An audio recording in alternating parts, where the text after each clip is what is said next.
Hello students, welcome to the class. Last lecture में हमने mutualism के बारे में पढ़ा था और आज हम दो पॉपुलेशन इंटरैक्शन कवर करेंगे, एक तो प्रोटो कॉपरेशन और दूसरा कॉमेंसलिज्म। इनके बारे में पढ़ेंगे ये क्या होता है। प्रोटो कॉपरेशन कैसा एसोसिएशन है? ये एक ऐसा एसोसिएशन है जिसमें दो स्पीशीज के इंडिविजुअल आपस में इंटरैक्ट करते हैं। ठीक है, कोई भी दो स्पीशीज के इंडिविजुअल आपस में इंटरैक्ट करेंगे, एक दोनों को बेनिफिट होगा। अब आप कहेंगे कि म्यूचुअलिज्म में भी हमने यही पढ़ा था कि दोनों को बेनिफिट हो रहा है, तो लेकिन वहां पर ये था, मैंने बताया था कि म्यूचुअलिज्म ऑब्लिगेट एसोसिएशन है। ऑब्लिगेट एसोसिएशन मतलब है कि जो दो इंडिविजुअल्स आपस में इंटरैक्ट कर रहे हैं वो सेपरेटली नहीं रह सकते, वो उनका सर्वाइवल जो है सेपरेट होके एक दूसरे से मुश्किल है। लेकिन यहाँ पर क्या है, दो स्पीशीज जो आपस में इंटरैक्ट कर रही हैं, दोनों को भले ही बेनिफिट हो रहा है, लेकिन they can live equally well without association. अगर वो दोनों स्पीशीज एक दूसरे से इंटरैक्ट ना भी करें, एसोसिएशन में ना भी रहें, तब भी वो इजीली सरवाइव कर सकती हैं, उसी तरह जिस तरह वो एसोसिएशन में सरवाइव करती हैं। तो ये फर्क है म्यूचुअलिज्म से। लेकिन दो इसमें इसमें भी वही है कि दोनों स्पीशीज को बेनिफिट होता है। ठीक है, इसके दो एग्जाम्पल आप देख लीजिए।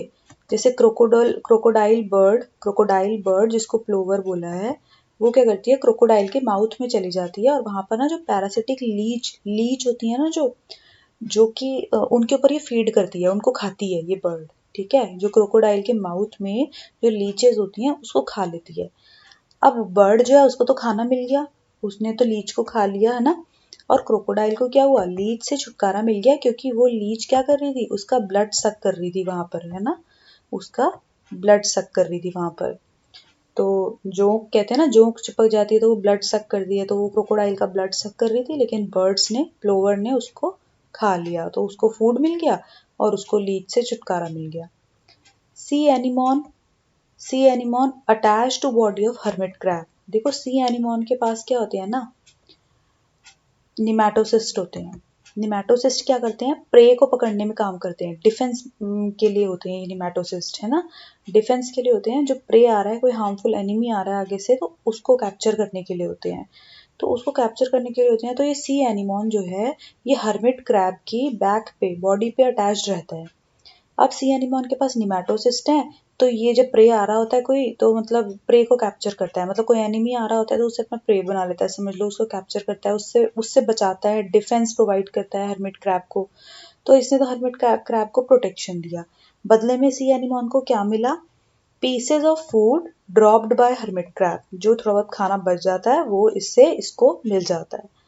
And is carried to new places, और साथ साथ ये हर्मिट क्रैब के साथ साथ जब बॉडी के साथ अटैच है, तो जहां जहां वो जाएगा वहां वहां ये भी जाएगा, न्यू प्लेस तक भी इसको पहुंचने का मौका मिलता है उसके साथ। तो ये दोनों आपस में, इन दोनों को ही मतलब ठीक है, दोनों को ही इस एसोसिएशन से बेनिफिट हो रहा है, लेकिन अगर वो ना भी एक दूसरे के साथ एसोसिएटेड रहे तो भी कोई फर्क नहीं पड़ रहा। तो ये था प्रोटो कॉपरेशन। नेक्स्ट देखिए कॉमेंसलिज्म। कॉमेंसलिज्म में क्या होता है, ये एक ऐसा इंटरैक्शन होता है जहां पर एक स्पीशीज को तो बेनिफिट मिल रहा है, ठीक है, लेकिन दूसरी स्पीशीज जो है उसको ना तो कोई नुकसान हो रहा है और ना ही कोई बेनिफिट मिल रहा है ना।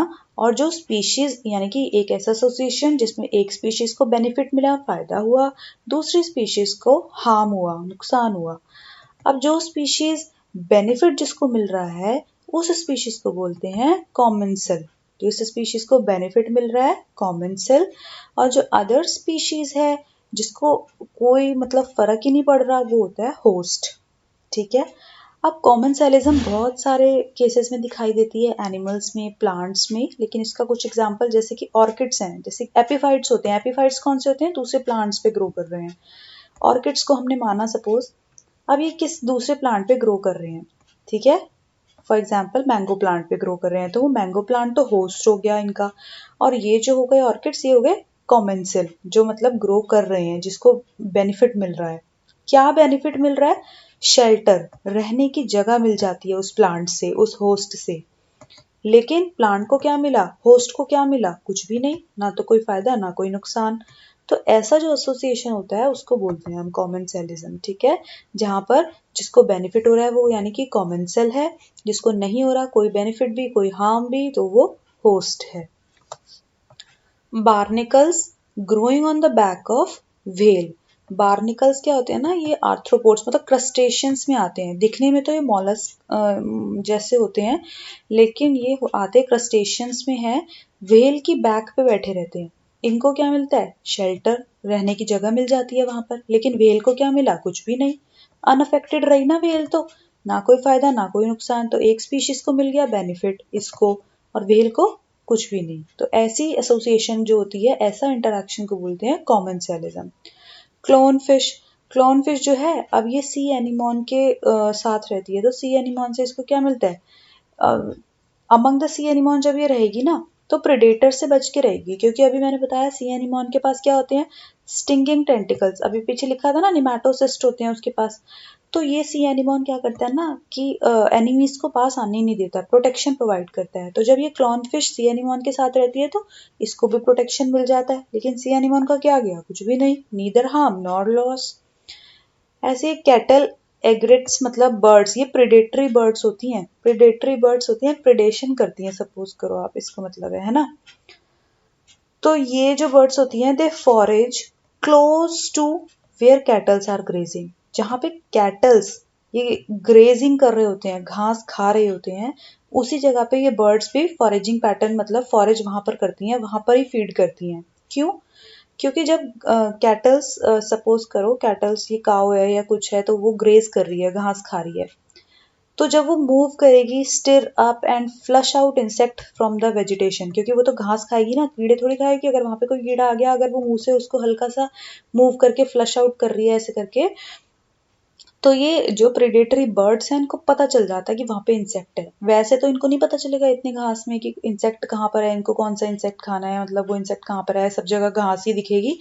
लेकिन जब कैटल वहां पर ग्रेजिंग करेंगे घासों पे, तो इन्हें जब वो और इंसेक्ट को उड़ाएंगे अलग करेंगे, तो इनको प्रेडेटरी बर्ड्स को पता चल जाएगा कि वहां पर इंसेक्ट है। तो ये इनको फायदा हो जाता है, लेकिन कैटल्स का उसमें ना तो कोई फायदा है ना कोई नुकसान है। तो ये कॉमेंसेलिज्म के एग्जाम्पल्स थे। होप कि आपको समझ में आ गए होंगे। और 3 इंटरैक्शन हम कवर कर चुके हैं, म्यूचुअलिज्म, प्रोटोकॉपरेशन, कॉमेंसेलिज्म। आगे के 3 बचे हैं, कॉम्पिटिशन, प्रेडेशन और एमेंसेलिज्म। वो हम कवर कर लेंगे फटाफट से, और उसके बाद मोस्ट प्रोबेबली हम इकोसिस्टम का यहाँ पर स्टार्ट करेंगे टॉपिक, इकोसिस्टम। प्लांट इकोलॉजी एक बार कंप्लीट हो जाए यूनिट, उसके बाद आप कमेंट सेक्शन में बता भी दीजिएगा कि इससे नेक्स्ट कौन सी यूनिट स्टार्ट करें, नहीं तो फिर मैं अपने हिसाब से एक न्यू यूनिट स्टार्ट कर दूंगी। कंप्लीट एक एक यूनिट हम कवर करते हुए चलेंगे एक एक लेक्चर के साथ, ठीक है। सो थैंक यू, और नोट्स प्रिपेयर कर लीजिएगा आप लोग। Thank you.